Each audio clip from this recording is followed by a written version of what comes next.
शर्म बहुत सास। गीता एक गांव की लड़की है और उसकी शादी शहर में विपुल से हो जाती है। गीता की सास सविता बहुत पढ़ी लिखी और मॉडर्न महिला है। शादी के कुछ दिन बाद गीता, तुम आज शाम को तैयार रहना, हम डिनर बाहर ही करेंगे। इसकी क्या जरूरत है जी, मैं घर पर ही खीर पूरी बना लूंगी। अरे नहीं नहीं, खीर पूरी वाला डिनर नहीं, हम कुछ साउथ इंडियन और चाइनीज खाएंगे। ठीक है, मैं तैयार होकर आपसे मिलूंगी। विपुल अपने ऑफिस चला जाता है। अरे बाप रे, ये क्या खाना होता है? हमारे गांव में तो मैंने कभी ऐसे नाम भी नहीं सुने। चलो शाम को जाकर देख लूंगी। शाम को विपुल आता है और गीता विपुल के सामने आकर खड़ी हो जाती है। देखो जी, आपके आने से पहले ही मैं तैयार होकर बैठी हूँ। अरे ऐसे कौन तैयार होता है?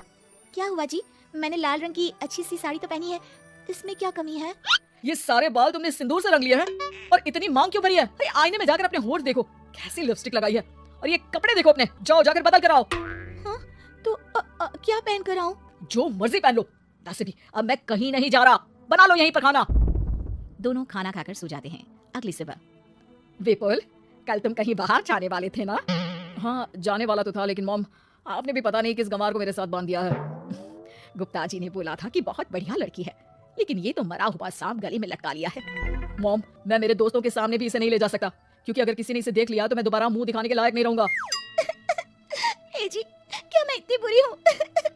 पहले तो अपना नाम देखो कि क्या नाम है। इतना ओल्ड नेम, गीता। तो नाम तो बदला भी जा सकता है। मैं तो तुझे ही बदलना चाहती हूँ। मेरा बस चले तो तुझे आज ही बदल दूं। माँ जी, आप ऐसा क्यों कह रही हो? अरे चल हट गंवार कहीं की, खबरदार अगर मुझे माँ जी कहा तो। अभी तो मैं इतनी हॉट और जवान हूँ और तूने मुझे बुढ़िया बना दिया। माँ, मैं तो ऑफिस जा रहा हूँ, थक गया इससे। विपुल ऑफिस चला जाता है और सविता शाम को अपने कुछ कपड़े गीता को देती है। गीता, आज तुम्हें आखिरी मौका दिया जा रहा है। अगर तुमने कोई गड़बड़ की तो मैं तुम्हें घर से निकाल दूंगी। ये कपड़े पहनकर बाहर आ जाओ। ये तो जींस है माँ जी।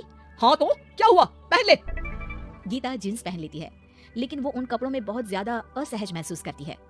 आज मेरे साथ बाहर चल, तुझे शहर के तौर तरीके सिखाऊंगी, लेकिन ध्यान रहे कि जैसा बताऊं ऐसा ही करना है। सविता गीता को लेकर मैकडी पहुंच जाती है और वहाँ 2 बर्गर मंगाती है। माँ जी, ये क्या है? माँ जी नहीं मॉम, बर्गर है ये, चुपचाप खा लो। मेरी बेइज्जती मत कराओ। और जींस को बार बार पकड़ क्यों रही हो और इस टॉप को नीचे क्यों खींच रही हो? मत करो ऐसा, नहीं तो सब समझेंगे कि तुमने ऐसे कपड़े पहली बार पहने हैं। गीता बर्गर को हाथ से तोड़कर खाने लगती है। सविता गुस्से में वहाँ से आकर कार में बैठ जाती है। गीता भी पीछे पीछे आती है। मॉम, क्या हुआ? मैंने तो कुछ भी नहीं किया है। चुपचाप गाड़ी में आकर बैठ जाओ। सविता गीता को लेकर घर आ जाती है। अगले दिन गीता, मेरे कुछ फ्रेंड्स आने वाले हैं, तुम किचन में जाकर तैयारियां करो। और भगवान के लिए आज ऐसा कुछ मत करना कि मेरी नाक कटा दो। मैंने भी ये शॉर्ट्स पहने हैं, तुम भी अच्छे कपड़े पहन लेना। सविता के फ्रेंड्स आ जाते हैं और गीता तैयार होकर नाश्ता हाथ में लेकर बाहर आती है। इस गंवार ने ये क्या पहन लिया? गीता ने एक शादी वाला लहंगा पहना है और वो उसको संभाल नहीं पा रही है, जिसकी वजह से वो नीचे गिर जाती है। सारी फ्रेंड्स हंसने लगती है। सविता ने गीता को कस के 2 थप्पड़ लगा दिए और उसे हमेशा के लिए घर से निकाल दिया। मैंने आज गीता को उठाकर घर के बाहर फेंक दिया है। अब किसी मॉडर्न, समझदार और पढ़ी लिखी लड़के से शादी कर लो बेटा। यस मॉम, आपने आज सच में बहुत ही अच्छी खबर सुनाई है। मैंने तो न्यूज़पेपर में ऐड भी दे दिया है, पढ़ी लिखी मॉडर्न लड़की शादी के लिए तुरंत संपर्क करे। और माँ, वो खूबसूरत भी तो होनी चाहिए। डियर सन, मैंने उसमें सब कुछ लिख दिया है। सविता और विपुल बहुत खुश होते हैं। न्यूज़पेपर के इश्तिहार के बाद बहुत सारी लड़कियों ने विपुल को कांटेक्ट किया। विपुल, तुझे पूरा 1 महीना हो गया है, इतनी सारी लड़कियां आ रही है, तो किसी को फाइनल पसंद क्यों नहीं कर लेता? मॉम, मैं कुछ बेहतर की तलाश में हूँ। वैसे आप फिक्र ना करो, आज भी एक लड़की मुझसे मिलने आने वाली है। अगर पसंद आ गई तो मैं उसे घर ले आऊंगा। विपुल लड़की से मिलने चला जाता है। कैफे में विपुल जाकर बैठ जाता है और देखता है कि बहुत ही खूबसूरत लड़की नैना सामने से आ रही है। हेलो। हाय, माई सेल्फ नैना। दोनों खूब सारी बातें करते हैं और विपुल को नैना पसंद आ जाती है। वो उसे घर लेकर आ जाता है। मॉम, जल्दी बाहर आओ, देखो तो मैं तुम्हारे लिए एक मॉडर्न बहू ले आया हूँ, जो बहू कम आपकी फ्रेंड ज्यादा रहेगी। अरे वाह, तो फाइनली तुझे लड़की पसंद आ ही गई। हाँ मॉम, पसंद क्यों नहीं आती? पढ़ी लिखी है, मॉडर्न है, बाहर घूमने में परफेक्ट है और ड्रेसअप का सलीका भी पता है उसे। तो फिर शादी की तैयारियां शुरू की जाए। ओहो मॉम, मुझे वो सब नहीं करना है। बैंड बाजे एंड ऑल, कोर्ट में चलकर कोर्ट मैरिज कर लेते हैं ना। ठीक है डियर, मुझे कोई प्रॉब्लम नहीं है। सविता कोर्ट में ले जाकर विपुल और नैना की शादी करा देती है। शादी के कुछ दिन बाद मैं तो बहुत खुश हूँ। मेरे सारे फ्रेंड बहुत तारीफ करते हैं कि वाइफ बहुत ज्यादा मॉडर्न है। ऐसा लगता है जैसे फॉरेन से आई हो।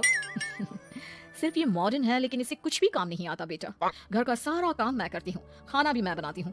ये तो बस मेकअप में ही लगी रहती है। मॉम, आप मेरी नैना के लिए कुछ भी मत बोलिए। अगर उसे खाना बनाना नहीं आता तो क्या हुआ, फोन चलाना तो आता है। वो स्विगी जोमेटो से खाना ऑर्डर करके भी तो मंगा सकती है। अभी तो बहू को आए 4 दिन भी नहीं हुए हैं और तू है कि उस माता जी के गुणगान गा रहा है, जैसे कि मैं तो कुछ हूं ही नहीं। तभी नैना वहां आ जाती है। मुझे आज अपने घर जाना है। तो मैं तुम्हारे साथ चलूं क्या? नहीं, मैं खुद कार लेकर चली जाऊंगी। नैना बेटा, मैं सोच रही थी कि हम भी तुम्हारे पेरेंट्स से मिल लेते हैं, क्योंकि आज तक हम मिले ही नहीं हैं। मॉम, मेरे पेरेंट्स से तो आप पहले ही मिल चुके हो। हम कब मिले? मैं गीता हूँ। क्या? क्या? तुम गीता कैसे हो सकती हो? जब माँ ने मुझे इस घर से बाहर निकाल दिया था तो मैंने अपनी सारी सेविंग्स को खुद की लर्निंग और मेकओवर पर खर्च कर दी और वापस इस घर में आ गई। आज मेरी आंखें शर्म से झुक रही है। मुझे माफ कर दो, मुझे तुम्हारे साथ वो व्यवहार नहीं करना चाहिए था। मुझे भी माफ कर दो बेटा। सविता और विपुल अपनी गलती को सुधार लेते हैं और अब गीता को बहुत अच्छे से रखते हैं।